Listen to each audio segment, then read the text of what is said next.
आदरणीय व्यासपीठ आणि गुरुजन वर्ग व इथं जमलेल्या माझ्या मित्रमैत्रिणींनो, सर्वांना माझा नमस्कार. माझे नाव स्वर्मय योगेश पवार. आज मी तुम्हाला एक गोष्ट सांगणार आहे.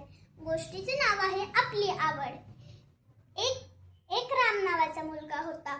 जेव्हा तो 3 वर्षाचा झाला तेव्हा त्याला काहीच बोलता येत नव्हते. त्याच्या आई बाबांना वाटलं की आपला मुलगा मतिमंद तर नाही. जेव्हा तो मोठा होऊ लागला, शाळेत जाऊ लागला, अभ्यास करू लागला, तेव्हा त्याला शाळेत गणित हा विषय खूप आवडायचा. तर बाकी मुलांना गणित या विषयाची खूप भीती होती. राम हा मोठे मोठे गणिते पटापट सोडवायचा. एके दिवशी वर्गातील गुरुजी भागाकार कसे सोडवायचे हे सांगत होते. ते सांगत होते की कोणत्याही संख्येला त्याच संख्येने भागलं तर उत्तर 1 येते. गुरुजींनी उदाहरणे घेतली. 12 केळी 12 मुलांना वाटली तर प्रत्येकाकडे किती केळी असणार? वर्गातील सर्व मुलांनी 1 असे उत्तर दिले. दुसरे उदाहरण,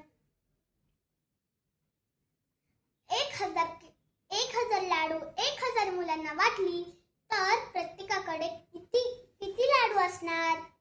वर्गातील सर्व मुलांनी 1 असे उत्तर दिले. तेवढ्यात राम उभा राहिला. रामने म्हणले, असे कसे गुरुजी?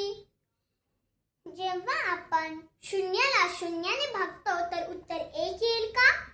वर्गातील सर्व मुलं हसायला लागली. गुरुजी म्हणाले, नाही, शून्याला काही किंमतच नसते.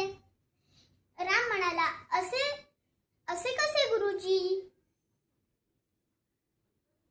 जेव्हा आपण कोणत्याही संख्येसोबत आपण 0 लिहितो तेव्हा त्याची किंमत वाढते. जसे 1 बरोबर 1 शून्य म्हणजेच 10, 1 बरोबर 2 शून्य म्हणजेच 100, 1 बरोबर 3 शून्य म्हणजेच 1000. गुरुजींना आश्चर्य वाटले. गुरुजी म्हणाले, ह्या प्रश्नामागे काहीतरी गूढ आहे. गुरुजींनी रामाला स्पष्टीकरण दिले.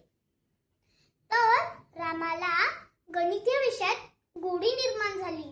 रात्र झोपत नसे तर सकाळी उठून गणित सोडवत असे. राम हा दुसरा कोणी नसून आपल्या भारतातील महान थोर गणितज्ञ म्हणून ओळखले जातात. श्रीनिवास रामानुजन हे भारतातील महान गणितज्ञ आहेत.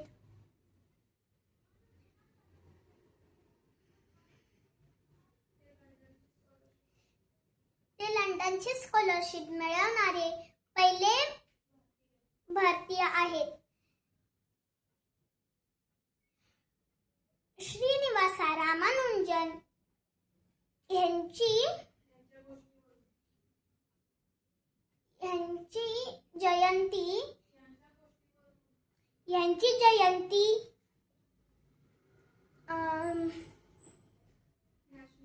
नॅशनल मॅथमॅटिक्स डे म्हणून साजरा केला जातो. श्रीनिवास रामानुजन यांच्या गोष्टीवरून आपल्याला हा बोध मिळाला की कोणत्याही गोष्टीची आपल्याला आवड असेल तर ती गोष्ट आपल्याला